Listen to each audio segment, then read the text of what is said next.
Comment cette bombe peut-elle être avec ce vieux? La voix du gamin traversa le bruit de ce vendredi soir au Trappiste à Lyon. Je m'appelle Antoine Lefebvre, et j'ai 54 ans. 20 ans dans la Légion étrangère m'ont appris à évaluer les problèmes avant qu'ils ne vous trouvent. Ces 3 étudiants reluquettent ma femme Alice et moi depuis 1 heure, chuchotant et pointant du doigt depuis leur banquette. Alice serra ma main sous la table. Elle a 49 ans, mais on lui en donne toujours 35. Ce soir, elle portait cette robe bleue qui fait ressortir ses yeux, ses cheveux auburn captant les lumières du bar. Après 26 ans de mariage, elle me coupe toujours le souffle. « Prête à partir, chérie ?» demandai-je en gardant ma voix stable. Le plus bruyant des gamins, un blond avec une casquette à l'envers, se leva alors que nous passions devant leur table. Ses 2 acolytes l'encadraient comme s'il menait une sorte de parade. Le blond portait un sweatshirt de l'Université de Lyon. Devait peser 60 kilos tout mouillé. « Sérieusement ?» lança-t-il assez fort pour que la moitié du bar entende. « Qu'est-ce qu'une femme comme elle fait avec un type comme toi ?» On prépare ces histoires audio le soir et chaque nouvel abonnement nous fait super plaisir. Ça aide vraiment. Merci d'écouter. On revient à notre héros. Je m'arrêtais. La prise d'Alice sur mon bras se resserra. Dans ma vision périphérique, je voyais les autres clients se retourner pour observer. Le barman, un type plus âgé nommé Pierre, leva les yeux de ses verres qu'il était en train d'essuyer. « Elle lui change probablement ses couches », enchaîna le 2e gamin. Celui-là était plus costaud, portait une veste de sport d'un lycée. « Allez, beauté, on va te montrer ce que les jeunes peuvent faire. » Le 3e gamin, grand et maigre avec des cheveux gras, bloqua notre chemin vers la sortie. Ouais, Pépé ne doit même plus pouvoir bander. Je regardais ces garçons, vraiment. Des mains douces, des jeans de designer, le genre de gamins qui n'ont jamais mis un vrai coup de poing de leur vie, qui ont juste vu trop de films et se croient durs. Ouais, bien sûr, gamin, dis-je en hochant lentement la tête. Alice me connaît assez bien pour reconnaître ce ton, le même que j'utilisais avec les recrues qui pensaient en savoir plus que leur instructeur. Calme, patient, dangereux. Le blond prit ma retenue pour de la faiblesse. Sa poitrine se gonfla comme celle d'un coq. « Qu'est-ce que ça veut dire, le vieux ?»« Rien du tout, dis-je.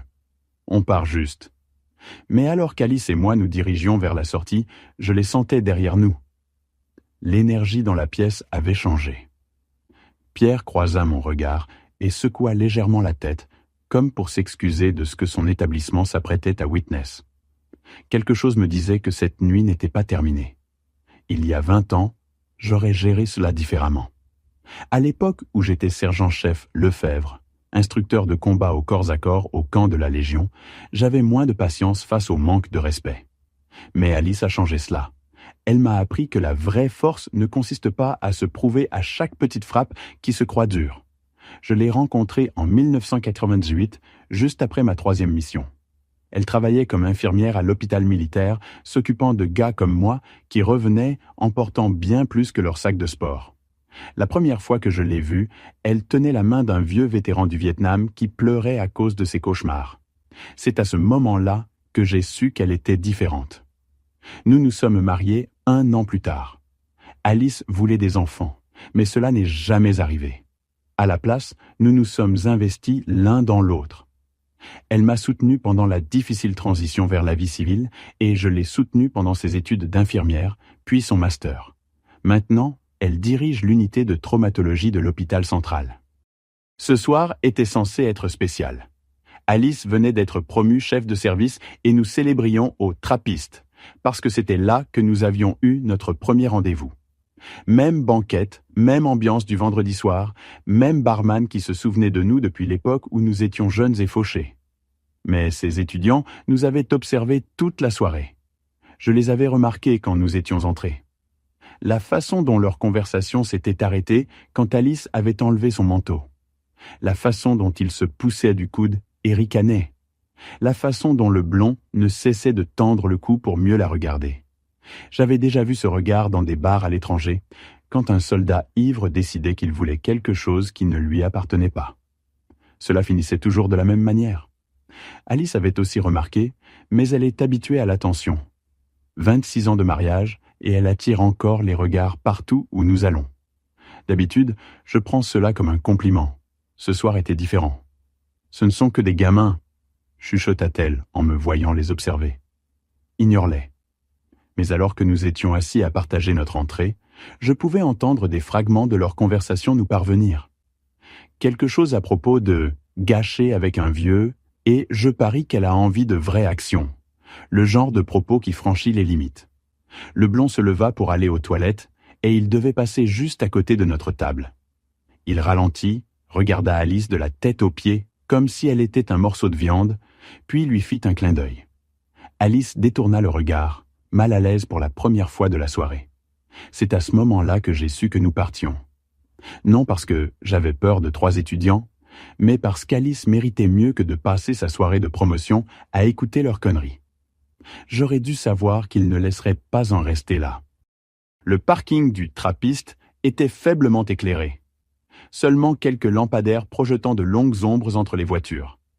Alice et moi étions à mi-chemin de mon fourgon quand j'entendis des pas derrière nous. « Hé, vous partez déjà ?»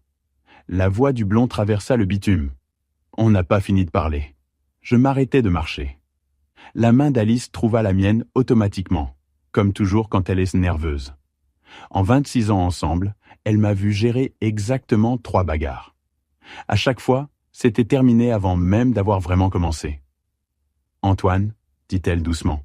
« Partons, c'est tout. » Je me retournai. Tous les 3 se tenaient là, sous les lumières du parking, l'air de posséder le monde.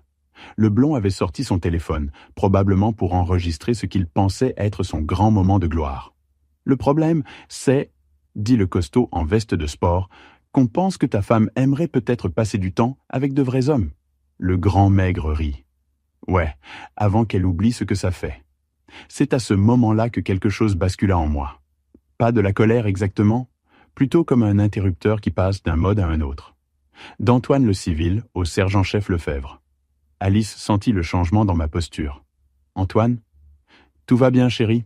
dis-je sans quitter des yeux les 3 gamins. « Ces garçons veulent juste danser un peu. » Le blond s'approcha. « Danser ?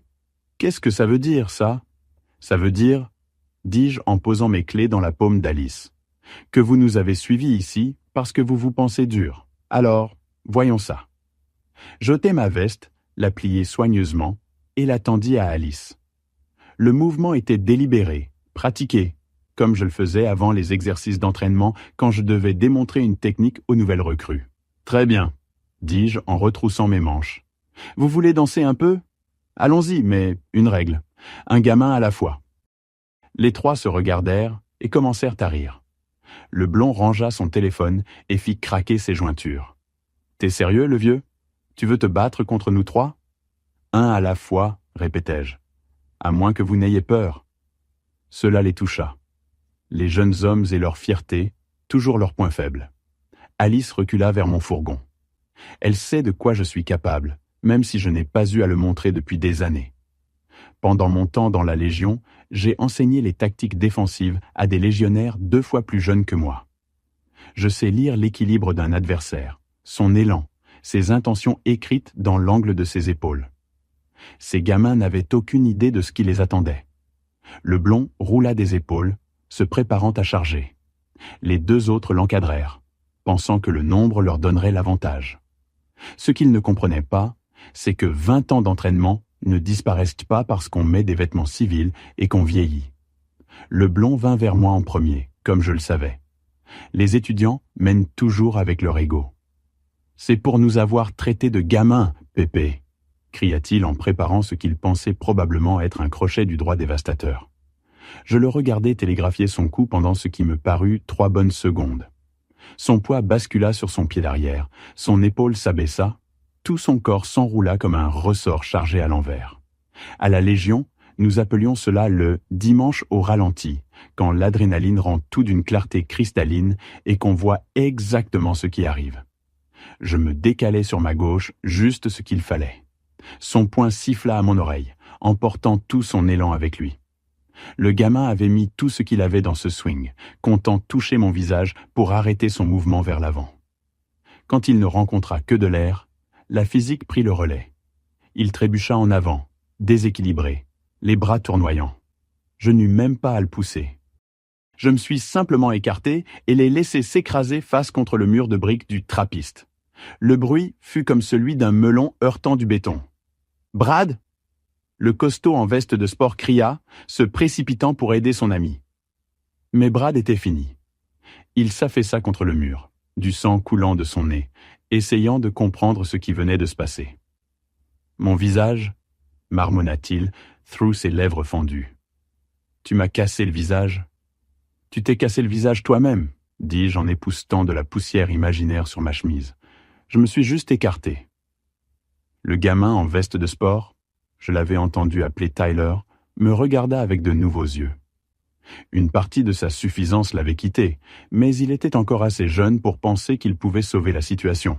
« T'as eu de la chance avec Brad ?» dit Tyler en enlevant sa veste. « Mais moi, j'ai joué au rugby au lycée. »« Bon pour toi ?» dis-je. Tyler baissa son épaule et chargea comme s'il allait plaquer. Des tactiques de rugby lycéen contre quelqu'un qui avait passé 2 décennies à entraîner des légionnaires au combat rapproché. Cela aurait été drôle si ce n'avait été si prévisible. J'attendis qu'il soit à 2 pas, puis attrapait ses bras tendus et utilisait son propre élan pour le faire pivoter sur le côté.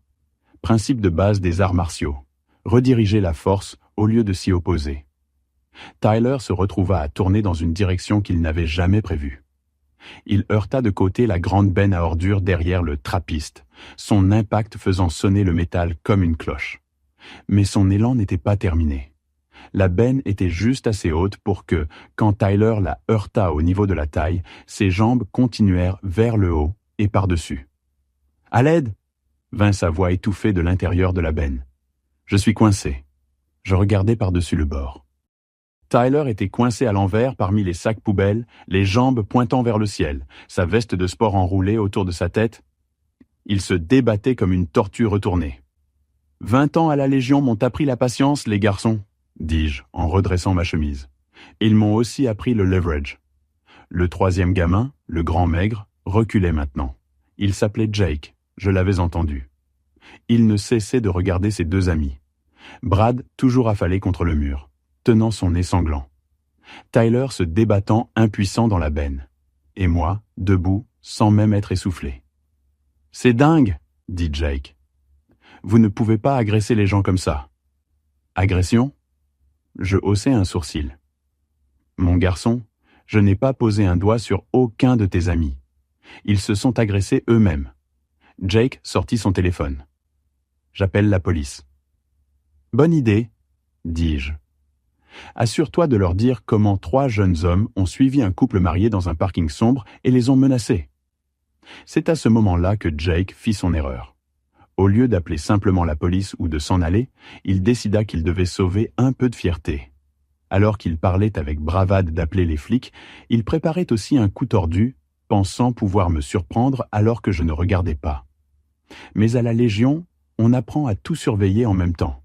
La vision périphérique devient une compétence de survie. Jake frappa sauvagement. Un coup de poing en swing, visant le côté de ma tête. J'esquivai, et son poing heurta solidement le parc-mètre derrière moi. Le craquement de ses jointures heurtant la fonte résonna dans tout le parking. Jake hurla, pas un cri ou une exclamation, mais un hurlement aigu qui réveilla probablement la moitié du quartier. Il serra sa main droite contre sa poitrine, des larmes coulant sur son visage. « Ma main » gémit-il. « Vous m'avez cassé la main. »« Tu t'es cassé la main toi-même » dis-je. De la même manière que j'expliquais les conséquences aux nouvelles recrues. J'ai esquivé. Tu as frappé un parc-mètre. À présent, les gens sortaient du trappiste pour voir ce qui se passait. Pierre, le barman, se tenait dans l'encadrement de la porte, secouant la tête. Quelques autres clients sortaient leur téléphone pour enregistrer les conséquences. Brad était toujours contre le mur, du sang partout sur son sweatshirt de l'Université de Lyon, l'air d'avoir fait 10 rounds avec Mike Tyson. Tyler était toujours à l'envers dans la benne, ses efforts s'affaiblissant à mesure qu'il s'épuisait. Et Jake était assis sur le bitume, perçant sa main et sanglotant. « Que quelqu'un appelle une ambulance !» supplia Jake face à la foule grandissante. « C'est déjà fait ?» dit une femme que j'avais reconnue de l'intérieur du bar. Dès qu'on a entendu les hurlements. Alice s'approcha et me tendit ma veste. Elle avait ce regard dans les yeux, Celui qui me disait qu'elle voyait son mari comme il y a 27 ans, quand nous nous étions rencontrés. Pas l'expert en assurance d'âge mûr qui s'inquiétait de l'entretien de la pelouse et de la planification de la retraite, mais le légionnaire qui pouvait faire face à tout ce que la vie lui envoyait. « Tu vas bien, chérie ?» demandai-je en enfilant ma veste. « Parfaitement », dit-elle en passant son bras sous le mien. C'est alors que Jake tenta une dernière fois de se rattraper. « Il nous a agressés !» cria-t-il à la foule. « Ce vieillard a attaqué 3 étudiants !» Pierre s'avança. « Mon garçon, j'ai tout vu par la fenêtre. Vous 3 avez suivi ce couple ici et avez cherché des problèmes. Ce monsieur n'a pas lancé un seul coup de poing. »« C'est vrai, » dit la femme qui avait appelé l'ambulance. « J'enregistrais avec mon téléphone. J'ai tout filmé. Ces garçons se sont blessés eux-mêmes en essayant de se battre contre quelqu'un qui savait visiblement ce qu'il faisait. » Le visage de Jake pâlit alors qu'il réalisait que sa version des événements ne passerait pas. Mais il a bien dû faire quelque chose. Il a bougé, dit Pierre simplement. Vous vous êtes infligé tout ça vous-même. Le son des sirènes se rapprochait, à la fois une ambulance et la police, à en juger par le bruit. Alice serra mon bras. Nous devrions probablement rester et faire une déclaration. J'allais le faire, dis-je. La vérité commençait à s'imposer à ces 3 gamins. Ils avaient cherché la bagarre avec quelqu'un qu'ils pensaient être une cible facile, et à la place, ils s'étaient humiliés devant des témoins. Pire encore, ils l'avaient fait alors qu'on les filmait. Tyler parvint enfin à s'extraire de la benne, mais sa veste de sport était ruinée, et il était couvert de ce qui pourrissait là-dedans. Il sentait la vieille nourriture et la honte. « Ce n'est pas terminé !» marmonna Brad through ses lèvres gonflées, mais il n'y avait aucune conviction dans sa voix. « Si, ça l'est, dis-je, ça l'était avant même que ça ne commence. » L'ambulance entra dans le parking, suivie de 2 voitures de police. Alors que les ambulanciers commençaient à examiner les 3 étudiants, je pouvais voir la réalisation leur apparaître en pleine face. Ils allaient devoir expliquer à leurs parents, leurs amis, leurs professeurs, comment ils s'étaient fait battre par un homme de 54 ans qui ne les avait même pas touchés. Alice avait raison sur un point. Ce n'était définitivement pas comme ça que nous avions prévu de terminer notre dîner de célébration, mais d'une certaine manière, cela semblait être exactement comme cela devait se terminer. L'officier Patricia Dubois prit nos déclarations pendant que son partenaire, l'officier David, s'occupait des 3 étudiants. Je connaissais Patricia depuis des années grâce à mon travail avec les groupes de soutien aux vétérans à l'hôpital où travaille Alice. Elle écouta mon récit avec un intérêt professionnel, jetant occasionnellement un coup d'œil aux vidéos téléphoniques que les témoins avaient eu fournies. « Alors, résumons, » dit Patricia en parcourant ses notes. « Ils vous ont suivi dans le parking, ont proféré des menaces verbales, puis chacun s'est blessé en essayant de vous attaquer. »« C'est exact, » dis-je. « J'ai utilisé leur élan contre eux. Tactique défensive de base. »« Tactique défensive ?» répéta Patricia en l'écrivant. « De votre service militaire. 20 ans à la Légion, confirmai-je. Sergent-chef à la retraite. » Alice se tenait à côté de moi, tenant toujours ma main. Je pouvais sentir sa fierté dans la façon dont elle serrait mes doigts chaque fois que je répondais à une question. Près de l'ambulance, les 3 gamins se faisaient soigner. Brad avait besoin de points de suture sur le nez et le front. La main de Jake était définitivement cassée, probablement en plusieurs endroits, à en juger par son gonflement. Tyler était surtout indemne physiquement, mais il sentait toujours la poubelle et sa dignité était en lambeaux. « Le truc, c'est que, dit l'officier David en s'approchant de là où il avait interrogé les étudiants, leurs histoires ne correspondent pas à ce qu'ont vu les témoins. »« Comment ça ?» demanda Patricia. « Ils prétendent que M. Lefebvre les a attaqués en premier, » expliqua David. « Mais nous avons 3 vidéos différentes qui les montrent, suivant le couple dans le parking et provoquant la confrontation. Je n'étais pas surpris. Les jeunes hommes pris dans des situations embarrassantes essaient toujours de réécrire l'histoire pour paraître meilleurs. Ils insistent aussi sur le fait qu'il doit les avoir frappés d'une manière ou d'une autre, continua David. Ils n'arrivent pas à accepter qu'ils se soient blessés eux-mêmes. Pierre le barman s'approcha de notre groupe. « Officier, je suis barman depuis 30 ans. J'ai vu tous les types de bagarres imaginables. » Ce qui s'est passé ici n'était pas une bagarre. C'étaient 3 gamins ivres essayant de s'en prendre à quelqu'un qu'ils pensaient être une cible facile et recevant une leçon de physique à la place. Les ambulanciers chargeaient Jake dans l'ambulance, sa main cassée dans une attelle temporaire. Brad refusa le transport, mais il avait l'air d'avoir été renversé par un camion. Tyler était interrogé séparément par un 3e officier arrivé en renfort. « Sommes-nous libres de partir ?» demanda Alice. Patricia hocha la tête. « Nous avons vos coordonnées si nous avons besoin de quoi que ce soit d'autre, mais honnêtement, cela semble assez clair. » 3 individus ivres ont harcelé un couple puis se sont blessés en tentant une agression. Alors que nous marchions vers mon fourgon, j'entendis la voix de Jake provenant de l'ambulance, parlant au téléphone avec quelqu'un. Probablement ses parents, à en juger par son ton. « Maman, tu ne comprends pas, » disait-il. Ce vieux type, il devait être une sorte d'expert en arts martiaux, ou quelque chose comme ça. Il nous a totalement détruits sans même essayer. Alice rit doucement. « Expert en arts martiaux ?»« Assez proche, » dis-je en lui ouvrant sa portière.